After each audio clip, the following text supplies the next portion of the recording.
But this whole thing, it's just a symptom of a larger problem. There's a growing anti-intellectual strain in this country. It may be the beginning of the end of our informed democracy. Of course, in a free society, you can and should think whatever you want. And if you want to think the world is flat, go right ahead. The Earth isn't flat. And by the way, this is called gravity.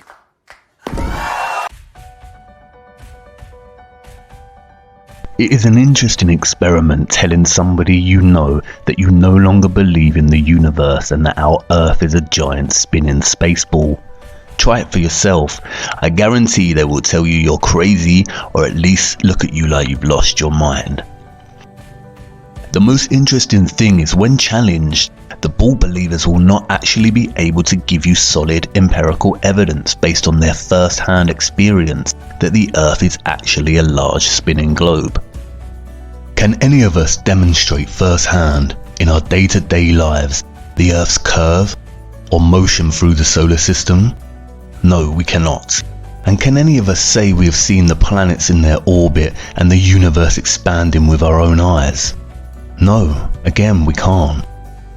Usually in response to this crazy person telling them that the Earth is flat, they will respond by 1.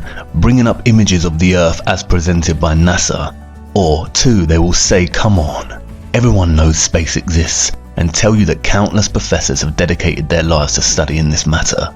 At some point, perhaps, an emphasis on the existence of gravity will come up in the conversation. But you see, what is really happening when someone reacts so stubbornly to an alternative view of the Earth is not a result of the person's mental capacity. If the person had sat down with their heavily pregnant sister and said, "You are not a woman and you are not pregnant," then that is a statement which deserves such a reaction, as there is obvious empirical evidence of her pregnancy. No, what commences when challenging a person on the Earth is a battle against their programming. This programming is a deep-rooted and established matrix that is deliberately constructed when we are infants. Before we leave primary school, our first-hand experience of our flat and stationary world is slowly being erased and steadily inflating into the bloated and spherical idea that the Earth is a globe. The sad thing is, many of us grow up and never question this notion again. It is only in photographs and videos from NASA and other official trusted sources that the horizon appears curved. All amateur and raw unedited images of the Earth will provide a completely flat horizon. And this is what we see ourselves through our own two eyes when standing at a beach or looking out from a vantage point. At any altitude, the horizon always appears 360 degrees flat, because it is. And it always rises to meet the eye level of the viewer. You never have to look down or up to see the horizon. It meets you. No matter how huge they say the Earth is, if it were a curved ball, you would have to adjust your view upwards or downwards to meet the horizon. And I know we've seen the curve in photos and videos, but NASA and many other official sources continually distort the horizon in their footage with a fisheye lens to give the effect of a curved Earth. This is the same fisheye lens inherently built into the GoPro. And I know what you're going to say.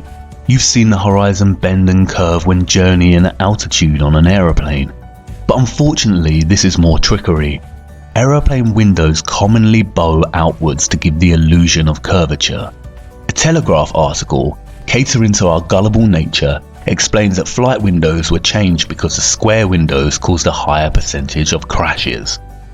Yeah, right. They use our size as human beings to dismiss our own infallible perception of a flat and stationary Earth, claiming we are not big enough to witness the curvature. But this balloon managed to ascend 121,000 feet and left its fisheye lens behind. Lo and behold, a flat horizon. The balloon wobbles and spins, but the horizon remains dead straight, not curving in any way, shape or form. And this is the problem. For centuries, our ancestors used their own judgment and relied on their own natural-born senses to discern that the Earth was flat. And although some had dabbled in theories of the Earth's potential curvature, it wasn't until the early modern period, with voyagers like Christopher Columbus, that the heliocentric globe model became dominant and humans forever sacrificed the knowledge of their own senses. And the heliocentric model is so blatantly flawed and nonsensical that it's astonishing that it even gained traction. Take the water bordering our horizon, for instance. It is the natural physics of water to find and maintain a level, and it just so happens that that level is flat. If Earth was a spherical ball, water would not maintain such consistent flat levels. We are used to water doing this and this, but we have never in all our lives on Earth witnessed with our own eyes water do this. Water does not bend. It's not called sea level for nothing, you know. And if water did not always find a flat level, then why would we use tools such as this to achieve accuracy? Again, water does not bend. Rivers, for instance, always run down to sea level. If Earth was a rotating ball, then inevitably many rivers on Earth would, at some point in their journey, have to flow uphill. As Eric DeBay points out, the Mississippi is 3,000 miles long, which means it would need to run uphill for 11 miles on a globular Earth. He also points out that a portion of the Nile runs for 1,000 miles with a fall of only 1 foot. Again, if the Earth was a spherical ball, this would be impossible. The scientist magicians of our world claim that the Earth is 25,000 miles in circumference. But spherical trigonometry dictates that the surface of all standing water must curve downward at 8 inches per mile, multiplied by the square of the distance. That means that a 20-mile stretch of water would dip 66.68 feet on either side of its central peak. Every time scientists have tried to find these dips and bends, however, water always proves to be completely level and flat. There's a growing anti-intellectual strain in this country. When building railway tracks, roads and bridges, architects and engineers never account for any curvature.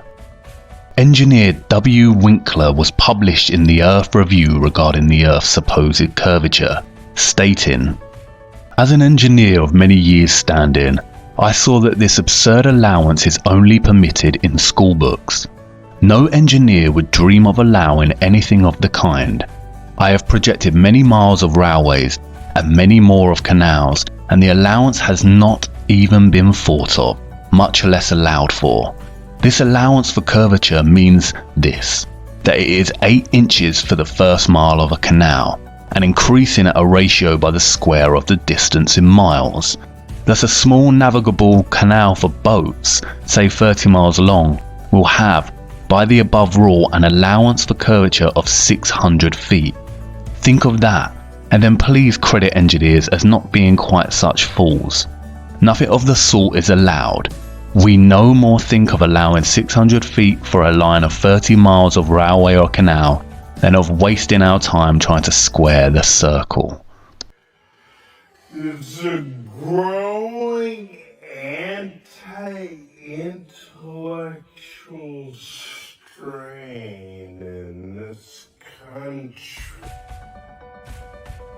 If the Earth was actually a globe, spinning at a mind-numbing 1,000 miles per hour, how is it that we do not feel its motion? There is not a single person on Earth that can testify to feeling the Earth's alleged spin. We feel the motion when travelling in a car, train, boat, plane, and can experience motion sickness. The scientist magicians will tell you that we do not feel the Earth spin because it is spinning at a constant speed. They often use the analogy of a train ride. We only feel that we are moving when the train changes speed. This analogy, however, falls apart when you consider that in the heliocentric model, the Earth is not an enclosed system, but it is an open environment with its own drastically changing weather. If you were sitting on top of the train moving at a constant speed, and not inside it, you would certainly feel the motion. Furthermore, they also contradict themselves. In a 2016 article titled NASA Study Solves 2 Mysteries About Wobbling Earth, they state that the Earth does not always spin on an axis.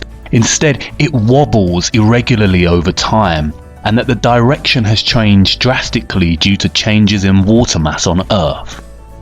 It's weird that no one has felt this. Which one is it, NASA? The stealthy, unnoticeable spin, or irregular movement patterns and wobbles? The whole notion of a spinning globe becomes absurd when you consider this. If the Earth was actually rotating, then helicopters and balloons would only need to hover over the surface and wait for their destination to come to them. Similarly, if it were a curved spaceball, then aeroplane pilots would constantly need to readjust their altitude downwards so they did not continue straight and start heading out to space. They would have to descend 2,777 feet, or over half a mile every single minute. This of course is not the case, and pilots are never instructed or taught this mechanism of flight. And what does a real pilot have to say about it? Oh, okay. Am I allowed to say hi?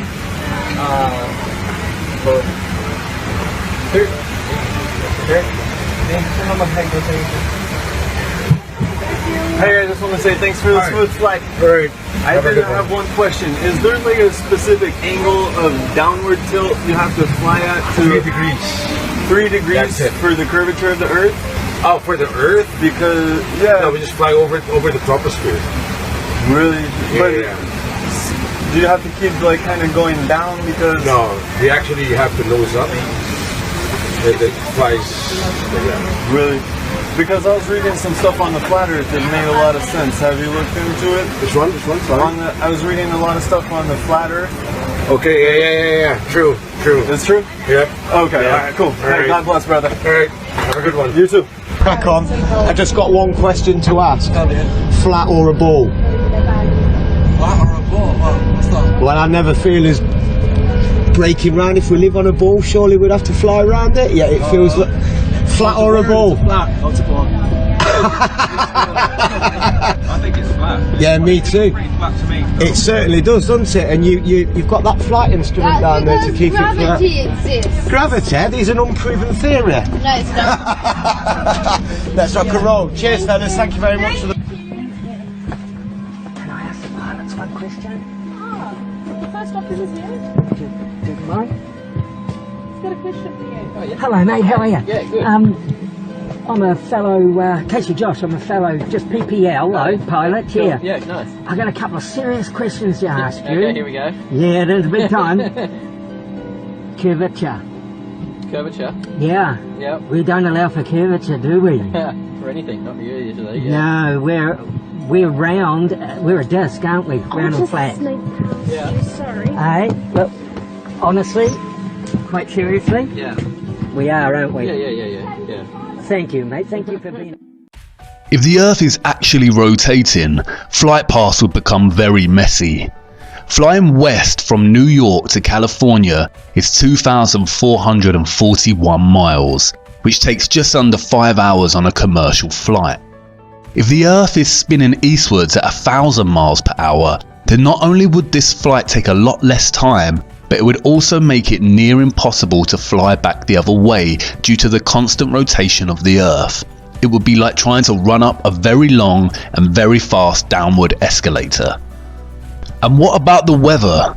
If the Earth and atmosphere is spinning at 1,000 miles per hour, then don't you think it would be impossible to see such stationary clouds and weather formations like we do? Not to mention that clouds often crisscross in their pathways. This would be impossible if the Earth's spin was a reality. Thomas Winship states, "Let imagination picture to the mind what force air would have which was set in motion by a spherical body of 8,000 miles in diameter. which in 1 hour was spinning around 1,000 miles per hour, rushing through space at 65,000 miles per hour and gyrating across the heavens. Then let conjecture endeavour to discover whether the inhabitants on such a globe could keep their hair on. If the Earth globe rotates on its axis at a terrific rate of 1,000 miles an hour, such an immense mass would of necessity cause a tremendous rush of wind in the space it occupied. The wind would go all one way, and anything like clouds which got within the sphere of influence of the rotating sphere would have to go the same way. The fact that the Earth is at rest is proved by kite flying. And honestly, if the Earth was a fast rotating globe, then wouldn't the oceans and other bodies of water be pushed away from the Earth in the same way as when a wet tennis ball is spun rapidly, the water sprays outwards? The scientists magicians have an answer for this. They call it gravity. And by the way, this is called gravity. The scientists magicians are at it again, weaving their spells and telling us tales of a powerful force keeping us rooted to the Earth. If gravity was such a powerhouse, then birds would struggle to fly. Insects would not be able to use wind to navigate. Monkeys would not climb and jump among trees with ease. Planes would not be able to take off from the ground. Trees would not be able to overcome gravity's pull when their growth towards sunlight and would begin to bend towards the Earth the taller they became. And if gravity exists and has the power to bend and wrap the oceans around a gigantic spinning ball, then humans would certainly struggle to lift their arms and legs. Legend has it that an apple fell on Newton's head as he sat under the tree, and this was the catalyst for his great discovery of gravity, which claims that objects are attracted to large masses and gravitate towards their centre. However, when they talk about gravity, what they are actually referring to is the law of density relative to mass. Today, I'm going to show you a simple science experiment that you can try at home to learn about density. Start by taking an empty glass and tip in some water and food colouring. Then add some syrup or treacle. And I'm going to add a little bit more water to make the layer a bit thicker. Then finally, fill the glass up with some oil and leave it to settle for about 15 minutes. These liquids separate out into different layers because they're different densities and they don't mix. The syrup has the highest density, so it sits on the bottom, and the oil, which has the lowest density, rises to the top. Try dropping different objects in to see what happens. If we drop this metal nut in, which is really dense, you can see it sinks right to the bottom. But if I take this grape and drop it in, it sinks through the oil and water, but sits on the syrup. This is because the syrup is denser than the grape. Pretty cool, huh? Now if I take this plastic bottle top and drop it in, it slowly sinks through the oil and sits on the water. And finally, if I take this piece of sponge and drop it in, it sits on top. It is a scientific fact, verified by undisputable evidence, that when objects are placed in mediums with less density, they sink, and when placed in mediums with higher density, they rise or float. For example, a rock in water will sink because the object's density is greater than the water's density, as will a ship's anchor. Likewise, helium-filled balloons rise because they are lighter than the air. Submarines float on the ocean when their ballast tanks are empty and contain air, and they sink when their ballast tanks begin to be filled with water. This is how they manipulate their depth in the ocean, by adjusting the ratio of air and water in the tanks. This is proven by filling a balloon with 50% air and 50% helium. As helium is lighter than air and the ratios are even, the balloon remains fixed in the air without rising or falling. Again, much like the Earth's curve and spin, we do not witness smaller objects on Earth gravitating and orbiting around or being pulled towards larger objects. It seems very convenient that gravity's tendency to make smaller objects orbit around larger objects is exclusive to the globe itself and all the supposedly surrounding planets and stars, none of which we can actually see in motion or orbit. Even when you study the claims made by the scientist magicians of the so-called planets and moons, their calculations begin to work against them. As Eric Dubay pointed out, Newton also theorized, and it is now commonly taught, that the Earth's ocean tides are caused by gravitational lunar attraction. If the moon is only 2,160 miles in diameter and the Earth 8,000 miles, however, using their own math and law, it follows that the Earth is 87 times more massive, and therefore the larger object should attract the smaller to it, and not the other way around. If the Earth's greater gravity is what keeps the moon in orbit, it is impossible for the moon's lesser gravity to supersede the Earth's gravity, especially at Earth's sea level, where its gravitational attraction would even further out-trump the moon's. And if the moon's gravity truly did supersede the Earth's causing the tide to be drawn towards it, there should be nothing to stop them from continuing onwards and upwards towards their greater attractor. There's a growing anti-intellectual strain in this country. Ultimately, Newton's gravity erased the common sense of up and down, and in its place normalized the preposterous idea that this is possible. And this. And that meanwhile, in Australia, this is nonsensical, pseudo-scientific mockery and nothing more than an invention to justify the spinning spherical Earth hoax. Without the theory of gravity, not a single person in their right minds would ever believe the Earth a globe, with some of the population existing upside down on the underside of the planet. This is all quite simple once you start to break away from the toddler years of matrix programming. The laws of perspective and density perfectly explain the natural workings of our world. They invent complex concepts such as gravity and ridiculous spinning spherical networks of incomprehensible figures and speeds to bamboozle us. And we will get onto why they do this shortly. But wait a minute. I know you're not on board with this just yet, and I can tell you have a big question that you're burning to ask. If the Earth is not a spinning globe, then what about the sun and the moon? We can see the sun rising and setting every day. I'm glad you asked. Follow me to part 4 so we can take a much closer look at our wonderful sun.